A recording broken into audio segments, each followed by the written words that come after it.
I'm Katy McKinney, founder and head of school for Lafayette Academy, and you're back at the Lady K Show.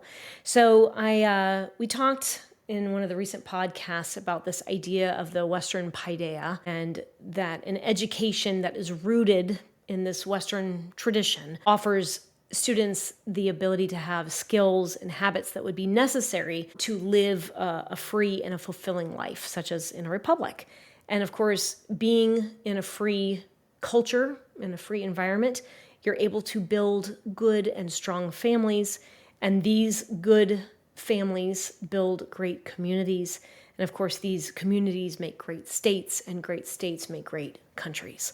So what you do, if it's any encouragement, what you do in your little family may feel like it's just small and little, but in essence, it reverberates. It has this ripple effect, and it impacts so many around you. And I thank you for what you're doing. And whenever I see a mom or a dad in a grocery store, on the airplane, wherever, and they're holding the line, oh, in my heart, I just say, thank you, thank you, thank you for doing that. And sometimes I'll go up there and I'll say, hey, I just want to say thank you. It was fun to see you hold the line, and it gives me encouragement too. So we can gain inspiration from each other. So in any case, all of these institutions, from our family all the way up to our state and our nation, we have to have it function well, right? If we're going to have a free and flourishing republic.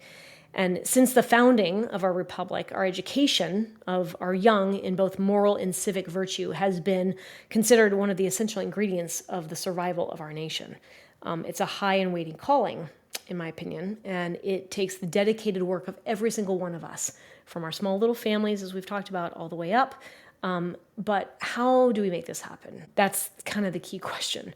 And I would say, as we mentioned the Greeks in my previous podcast, like the Greeks, I too am interested in something that's longer lasting for our children. We want our children to love these high ideals. We haven't really talked about this, but the idea of victory or health or wisdom. These are very, very high things, and we want our children to strive towards that.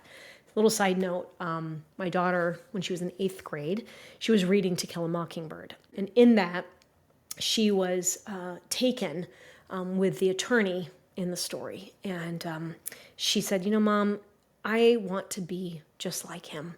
And I said, why is that? She's like, the way he's able to speak and persuade and to do it with such conviction and truth, she's like, it's just very inspiring. And she was moved by that. So those are those high ideals that we want our children to fall in love with and hopefully emulate as they continue to cultivate their own character, right? So that will give their life happiness and fulfillment and satisfaction as they grow. So I want to talk about the how. How do we do this? I want to show you a picture. This picture is a view of a root system of prairie plants. And I love this visual because for me it helps illustrate two things. One, it illustrates what is a classical education. And two, it can illustrate for us how we can nurture our children, our families, even ourselves, and our communities at large. So on the far left of this picture, you will see grass, if you can see it there clearly enough. Super tiny there, and you can see the root system there, and it's very tiny. And you can see that the root system barely penetrates the soil. But now I want you to look at some of those other prairie plants and their root systems. You can see if you go down to the left-hand side, or I guess even the right-hand side, those are feet, those little markers, those little indicators, 1 all the way down to 15. And some of these prairie plants have root systems that reach down to 13, 14, even 15 feet, some cases even deeper. And that is, to me, very impressive. But I had a friend of mine explain to me the importance of this root system. And this is what I want to share with you, which I think goes back to how do we nurture in our children, the good, the true, and the beautiful. So, for example, I'm going to just give you 4 of the facts explained to me about prairie plants. Number 1, prairies contain some of the richest soils in the world. Number 2, the first 3 years of a prairie plant's life is spent stabilizing its root system. Number 3, the growth above the surface is very slow at best. And yet, meanwhile, below the surface, the root structure is catapulting itself downward, anchoring itself for a life that would be stable regardless of storms or sunshine or a drought or whatever. And number 4, because of this fantastic root system, these plants can adapt under most weather conditions. So now let's go into each one and how this relates to both classical education and how we, of course, nurture our children. Number 1, prairies contain some of the richest soils in the world. So when I think about the richest soil, I think about an education that's steeped in the classics. It's those high things. It's the great books. It's the philosophical titans, the timeless truths that come to mind. And because we study the great virtues in these stories, real, both real and imaginary, we see the whole of the human pageant, right? A classical education, like prairie plants and like the soil of prairie plants, a classical education can nourish the soul, like I talked to you about with my daughter. It was literally nourishing her soul. And through the pages of history, as we study history and gain knowledge, we are touched by the historical characters of the past. And it's through those examples that we get a pathway forward as to how we can be and cultivate our best self. Okay, so that's number 1. Number 2, the first 3 years of a prairie plant's life is spent stabilizing its root system. So in our youngest family members, maybe you have little people at home, we spend years stabilizing their learning or their understanding. We provide our little people a deep understanding of the English language. We do that through explicit handwriting and teaching them phonics, for example.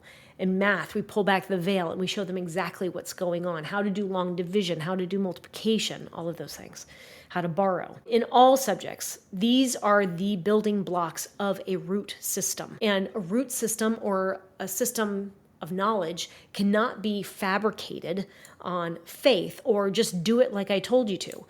A child's root system needs to be built on understanding.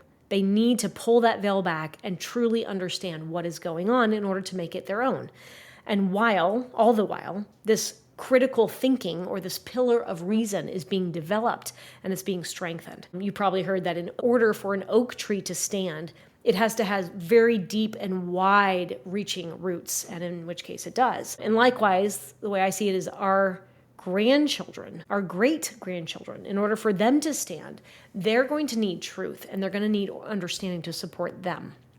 So this is essential work if we're going to make sure our children will be unaffected or eroded by the winds of ignorance or idiocy or shallowness. We have to work to help support their growth, and that's helping to stabilize their root system with a robust education. Number 3, the growth above the surface is slow at best. So likewise, the growth of a child may not at first seem tangible. How many times have we been like, oh my gosh, how many times have I said X, Y, and Z? Or you're trying to teach them how to tie their shoes or pick up their stuff in their room or whatever it is. And you feel like there is no growth, period. There's no growth at all. But I have faith because all the while I do feel as though a child, when they're exposed to high quality and substantial content, the depth in their thought, their own root structure, is catapulting itself downward, and it is also anchoring itself for a life of stability, regardless of ignorance or darkness.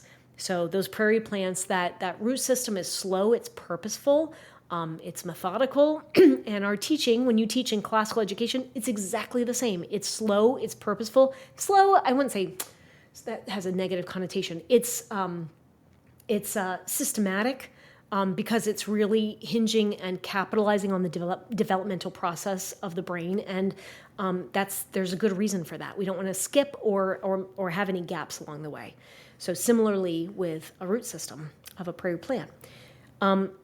Number 4, because of their fantastic root systems, prairie plants can adapt under any weather condition. It's really quite fantastic. It's amazing. So with roots that reach down to 13, 14, 15 feet, prairie plants actually have their roots intertwine with the other plants that are right around them. And what that does is it fortifies their own structure that can withstand the harshest conditions. For example, drought or horrendous winds or even fire. Those intertwined roots are untouched. They are they cannot be broken apart, and it really eliminates any potential threats of erosion. So, in fact, it's a non-issue. Erosion and drought and fire and wind, all of that is a non-event. It's a non-issue when those prairie roots are well entwined. So that system holds together, and that prairie plant can come back beautifully. The other beautiful thing about it is that prairie plants don't need any human management. They don't need to be maintained. They are self-sufficient and they are self-governed. So, likewise, this fantastic root system, or that deep understanding within a child, is becoming, for example, when you have that deep understanding rooted solidly, you're going to see that manifested by the child being a master of the English language, or being a skillful mathematician, or a passionate historian, or a perceptive artist, or a lover of music. And metaphysically speaking, this child can be unimpressed with feckless claims that come their way, suggestions that say, oh, you're not good enough, you're not strong enough, you're not capable enough, whatever that is. That child can be unflappable to those suggestions because their roots are so deep. Let me give you a quick example. In one of my podcasts, I talked about a little girl of ours at our school who was very, very shy. And we basically were redefining those roots for her. And so when she then came in contact with different challenges, and frankly, they were just suggestions coming to her thought that, oh, you can't do that recitation in front of the class. You're not capable. Or you can't take a test. You're just going to freeze up. Those kind of thoughts coming in. She had a tool to challenge that, which was, it is like me to take a test without interruption. She was able to utilize that, and that was part of her root system now. And she was able to use it again and again, and as she did so, that particular root was catapulting itself downward. That enabled her to be more stable. And she could lean on it. And even if she did get knocked down, she was able to resurrect herself more quickly. It would take her hours in the past. It would almost ruin her entire day. Now it's gotten to the point where when she was kind of progressing through this, she could correct herself within 30 minutes. And then, of course, we complimented her on that. She wrote that down. Yeah, I was able to regain my composure within 30 or 60 minutes. Now, it's even faster, if not even a non-event, because she's able to counteract it so quickly. So this is what we want for our children. That's more on the character side, but when it comes to mathematics, if they're learning their math facts and they're really fluent with their math facts, or they're learning their phonics and they're becoming extremely fluent in reading, this understanding allows them to be just a more complete, better version of themselves. It was always there. We just had to give them the right tools to be able to see it. Okay, lastly, the roots help hold the soil together to minimize erosion. So this prairie root system, just like that prairie root system that's held firmly in place, a child's carefully cultivated character, when it is rooted firmly in place with that beautiful character, it anchors him amidst storms or temptations, like we just talked about. And furthermore, when those root systems are intertwined, so example, when that child's understanding is intertwined with another child's understanding, particularly classical to classical, or within a family, and those self-governing principles of natural rights, natural law, freedom to think, freedom to act, the child needs little management from the outside. We talked about one of the, in the prior podcast, about the entitlement trap. And when we give our children the tools to be independent, make their own choices, govern their own thinking, correct their thinking, they start to, that strength allows them to manage themselves. And that's what with Winning in Mind, the mental management system, that's what we want for our children. We want them to be able to mentally manage themselves, so they don't have these huge swings back and forth as to, what they're thinking or what they're choosing to do. We want them to have that constant North Star in front of them that they're voluntarily following. So the idea here is that the child eventually will be able to contribute positively in a variety of ways to their community, be it their family, their school. They're ready to take care of themselves. They're ready to take care of their progeny, their communities, their church, their republic. And lastly, with each plant doing its job of growing, fortifying, and intertwining, each individual doing its job of fortifying its understanding, its root system. The intertwined roots help hold that soil together to minimize erosion. And in other words, the work that we do as parents, as communities, really works to elevate and educate our children, and it supports the enlightening of man, and that in turn supports our American tapestry.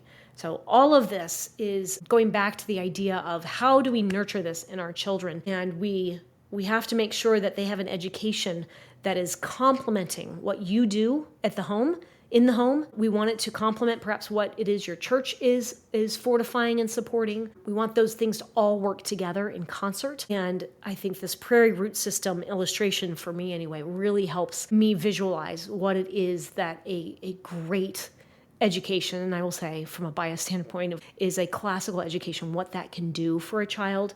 But you couple that with a family that's rooted in great virtue, that's just really tight-knit, you've got a winning recipe to help cultivate fabulous future citizens that will hopefully continue to do the same for future generations.